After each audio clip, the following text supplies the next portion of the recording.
빌립보서 1장 말씀입니다. 1장 12절부터 21절 말씀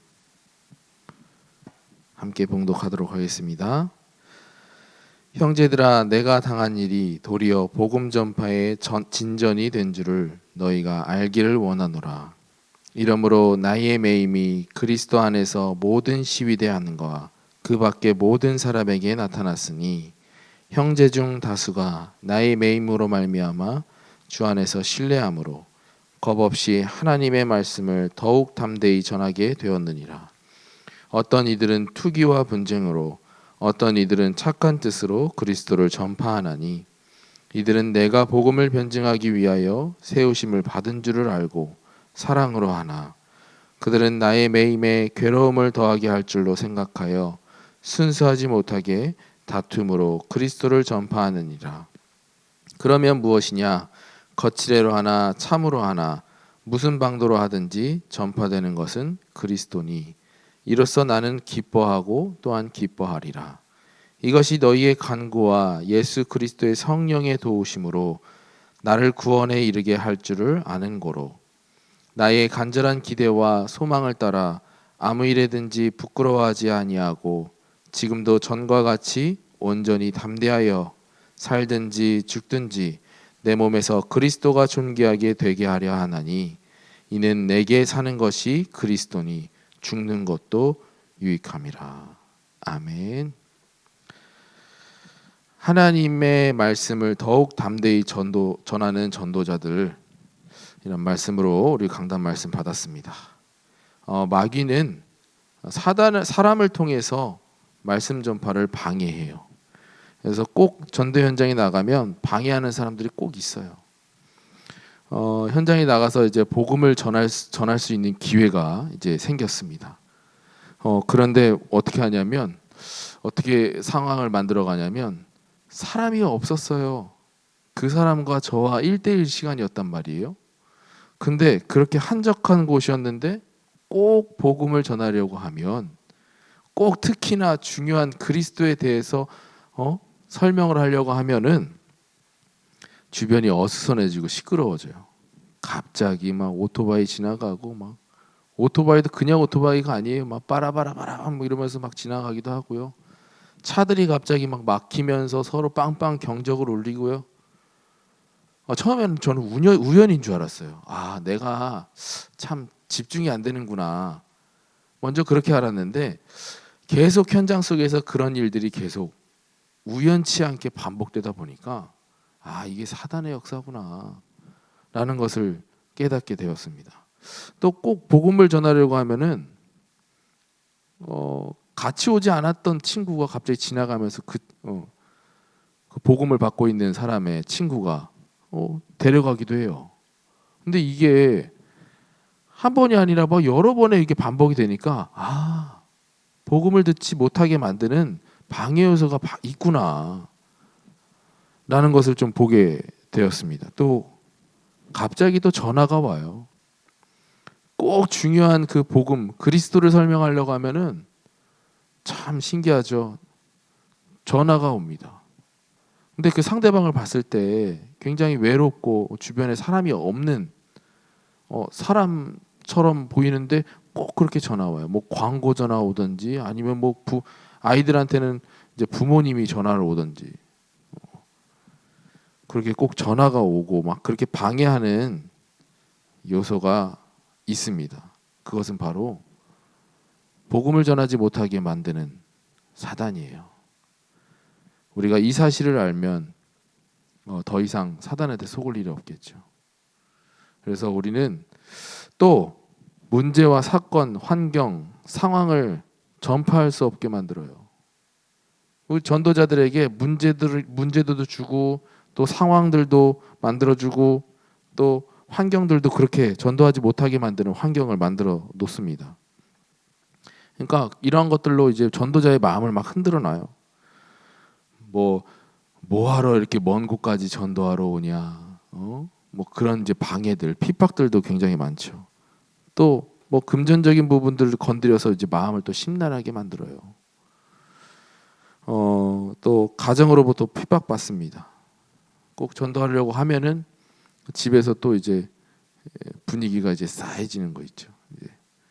저 같은 경우는 이제 사역 나가려고 하면은 육아하는데 이제 지친 이제 저희 와이프가 이제 저를 나가는 이제 사역 나가려고 나가는 저를 보고 많이 이렇게 막 째려 볼 때도 있어요. 물론 마음은 알겠어요. 예. 힘드니까 네가 도와주지도 못하고 니네 나가냐? 이런 눈빛으로 이렇게 사인을 보낼 때도 있습니다. 제가 한참 막 이렇게 전도 현장에 나가려고 이제 전도 이제 약속을 잡아놨어요. 저 혼자 하지 않고 이제 다른 이제 목사님들과 같이 이제 한 현장을 마음에 품고 이제 전도 현장을 계속해서 나갔는데 무슨 일이 생기냐면은 계속 주변에서 이제 야, 왜 다른 교회에 옆에 가서 전도하냐 막 이게 이런 이야기들도 듣고 얼마나 불편하겠어요. 진짜 현실적으로 봤을 때 우리 교회 근처에서 전도를 해야 되잖아요. 그렇죠? 근데 꼭 우리 교회랑 먼 곳 다른 곳 가고 전도하냐 이런 말을 듣는데 얼마나 전도자의 마음이 불편하겠습니까? 또 뭐 트러블도 교회 안에서의 트러블도 많이 만들어갖고 전도를 할 수 없는 상황을 이렇게 만들어가는 이제 사단의 역사를 볼 수 있었습니다.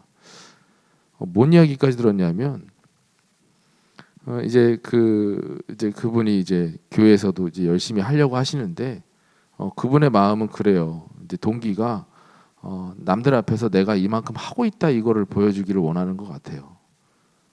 근데 이제 제가 전도사 때였으니까요. 이제 전도사가 같이 이제 하게 되면 많은 사람들한테 또 신뢰를 받는다 이렇게 또 생각하시고 또 저를 계속 같이 하려고 하는데 교회 일이니까 같이 할 수 있어요. 근데 그게 너무나 터무니없는 일인데 제가 거기 따라가서 뭐 합니까?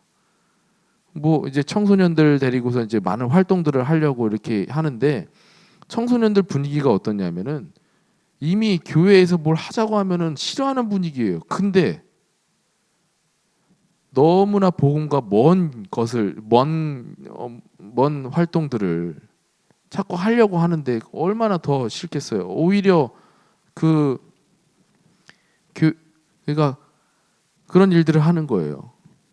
예를 들어서 무슨 일이 있었냐면은 이제 뭐 어디 지역에서 동물원이 망해갖고 굶고 있는 사자가 있대요. 그래서 그 사자 별명이 뭐 갈비뼈 사자인가? 근데 그 갈비뼈 사자가 이제는 이제 수도권에 가까이 이제는 운영이 되고 있는 동물원에 왔으니까 기회다. 아이들한테 생명의 소중함을 알려주기 위하여서 아이들 데리고선 그 갈비뼈 사자를 보러 가자. 당연히 안 갔죠. 그랬더니 이제 그분이 이제 저에 대한 이제 마음이 저에게 막 계속 이제 핍박을 하기 시작하는 거예요. 어느 정도로 핍박하냐면은 뭐 교회를 왜 안 하냐. 또 뭐 심지어 무슨 말까지 했냐면 아니 밥값 해야 되지 않겠냐. 아니 교회에서 사례비 받으면서 생활하는 전도사가 아니 어떻게 교회 일을 안 하냐. 그러니까 잘 모르시고 하시는 이야기이긴 하지만 너무 저도 이제 필요 없다고 생각하고 장로님한테도 그 장로님한테도 말씀을 드렸어요. 그 성경에서 말하는 그 생명은 그런 이제 가치 동물의 그 생명이 아니다. 그렇게 말씀을 드렸는데도 안 들어요. 듣지 않으세요. 참 그런 일 가운데 되게 많이 핍박을 받고 심지어 이제 막 사례비 얘기까지는 막 나오니까 제 마음이 정말 불편한 거 있죠. 어떤 생각까지 했냐면 하나님 저 진짜 왜 이러한 핍박까지도 제가 들어야 됩니까? 아니 하나님의 일을 하기 위해서 부르심을 부르셨다면서요. 이게 제가 좀 하나님을 원망하기 시작한 거예요. 다시 한 번 더 저의 목회의 길을 이제 걸어가는데 다시 한 번 더 생각하도록 생각이 되고 그런 가운데에 어쩔 수 없이 이제 다른 이제 목사님들과 이제 약속을 했으니까 그 현장에 나갔습니다. 가기 싫은 마음이 너무 제 마음에 가득했는데 그 현장 속에 갔어요. 근데 그 현장에서는 이미 이제 오랜 시간 끝에 이제 한 명 한 명 이제 복음을 듣기를 원하는 이제 아이들이 와서 이제 복음을 듣기 시작했는데 그 가운데 이제 저를 통해서 이제는 뭐 복음을 받기 시작한 아이가 다른 전도사님을 통해 갖고 양육을 받고 계속 말씀을 이제 공부하고 하는 가운데에 낙심하고 있는 저한테 와 갖고 이제는 자기가 이제 다른 전도사님한테 배운 그 성경 말씀을 읽는 거예요. 확인하는 거예요, 저한테. 그러고 나서 그 친구가 저한테 손편지를 써준 거를 제가 받았어요. 그래서 그 손편지 안에 뭐라고 써 있냐면 목사님, 전도사님 덕분에 제가 귀한 복음을 듣게 되었습니다. 감사합니다. 이렇게 써 있는 거예요. 그 마음에 그 편지 하나에 제 마음이 다시 이제 잡히기 시작하는 거예요. 그렇구나. 마음속으로 막 눈물을 흘리면서 그렇구나. 하나님께서 이렇게 은혜 주시려고 나에게 고난과 또 핍박을 허락하셨구나. 라는 것이 깨달아지면서 하나님의 은혜가 확인되는 전도 현장을 체험한 경험이 있습니다. 이와 같이 우리는 사단이 아무리 우리를 방해를 하더라도 절대로 복음이 증거되는 것을 결코 막을 수가 없습니다. 완전하신 하나님이 전도자와 함께 하시기 때문에 전도자의 걸음 속에는 반드시 하나님께서 함께 하신다는 사실 여러분들 기억하시고 더욱더 담대히 전하는 전도자들로 일어나시기를 주의 이름으로 축원합니다. 전도는 어떠한 문제, 환경, 상황과 관계없이 전해야 되는 절대적 사명이에요. 그렇기 때문에 우리는 날마다 전도자로서 정체성을 잃지 마시고 있는 현장 속에 하나님께서 주시는 그 기회를 발견하셔서 꼭 복음을 담대하게 전하는 전도자들로 일어서기를 주의 이름으로 축원합니다. 복음의 능력은 완전하신 하나님의 절대 주권 속에 있어요. 그렇기 때문에 담대히 전하는 전도자가 되어야 될 줄 믿습니다. 그리고 전도자에게 주시는 은혜는 반드시 있습니다. 내가 그냥 손해보고 전도하는 것이 아니에요. 물론 그렇다고 해갖고 내가 이익을 위해서 내가 전도하는 것도 아니지만 하나님께서 우리의 전도하고자 하는 마음을 아시고 우리에게 많은 은혜를 베풀어 주십니다. 그래서 제가 아까 말씀드렸다시피 그렇게 많은 핍박과 역경 속에서도 이제 전도하니까 하나님께서 또 은혜를 또 깨닫게 해주시고 또 그 가운데 또 만남의 축복을 허락하시고 참 저한테는 좋은 경험이었어요. 하나님께서 주신 좋은 체험이었습니다. 그곳에서 최근에 또 이제 소식을 받게 되었어요. 또 이게 복음을 그 현장 속에서 복 받고 교회화된 친구들이 2명이 있습니다. 그 2명 중에 한 명이 이제 초등 신학원을 졸업해 갖고 사진이 올라왔더라고요. 너무 반갑더라고요. 참 신기해요. 그 친구가 절대로 교회 나올 수 없는 상황이에요. 왜냐하면 어머니가 하나님의 교회인가 여호와의 증인인가 그쪽에 이렇게 다니시고 그 아이는 초등학생인데 당연히 부모님이 데리고 가야 되는 거 맞잖아요. 그죠? 다른 교회 간다고 그러면 부모님이 말릴 게 당연한 거잖아요. 근데 그러지 않고 그 친구는 또 개인적으로 또 복음 있는 교회에 나가서 복음 받고 초등신학원 졸업하고 그런 것들을 보게 되었습니다. 하나님께서 하시는 거예요. 전도는 하나님께서 하시기 때문에 우리가 마음만 가지고 있으면 하나님께서 많은 전도의 문을 열어가 주실 줄 믿습니다. 또한 우리가 마음을 가지고 전도 대상자들을 두고 함께 기도하는 데에 하나님께서는 반드시 전도의 열매를 맺게 하실 줄 믿습니다. 그렇게 먼 곳 가서 전도했는데 어떠한 일들이 생겼냐면요. 이제 저희가 전혀 복음 전하지 않은 청소년들이 교회에 와갖고 갑자기 교회 앞에서 막 놀고 있는 거예요. 막 교회 들어가려고도 하고 막 그러길래 제가 그걸 보고 어떻게 지나쳐요? 저희 교회인데, 그죠? 그래서 너네 여기서 뭐 하냐? 그랬더니 그냥 놀고 있었어요. 그래도 교회가 안에 궁금한데 그럼 구경해도 돼요? 되게 당돌하더라고요. 그래서 구경해라. 그때 제 마음은 이 친구들한테 복음을 전할 수 있는 기회고, 아니 우리가 전도 현장에 간 게 아니라 지발로 지가 찾아왔다니까요. 그 3명이나 찾아왔어요. 그래서 야, 그러고서 교회 구경시켜주고, 그때 때마침 제가 이제 교회 청소년들을 위해서 많은, 또 그때 또 여러 가지 있었는데 핍박을 받으면서 제가 저 쓰라고 준 그 사무실을, 한 공간을 책을 다 빼고선 그 책장에다 과자를 꽉 채워놨어요. 그래서 야, 너 니네 여기 놀러 온 김에 이 과자 니네 마음껏 먹고 음료수도 마음껏 먹어. 그렇게 이제 그 친구들의 마음의 문이 열리고 이제는 복음을 전하고, 이제 앞으로의 계속해서 일주일에 한 번씩 만나서 우리 이 과자도 맛있게 먹고 또 귀한 말씀도 들으면 좋지 않겠니? 그랬더니 좋아요 그래갖고 그 친구들이 교회로 오기 시작했어요. 제가 안 했어요. 그때 깨달은 게 뭐냐면은, 전도에 대한 순수한 마음을 가지고 전도 현장에 먼 곳까지 갔지만 하나님께서는 그 먼 곳에서 직접적으로 응답은 주시지 않으시고 간접적으로 이렇게도 또 응답을 또 주시는구나 라는 것을 깨닫게 되었어요. 그러면서 왜 이렇게 간접적으로 주실까? 왜 직접적으로 주시면 얼마나 제가 더 힘나서 그 현장에 얼마나 가겠습니까?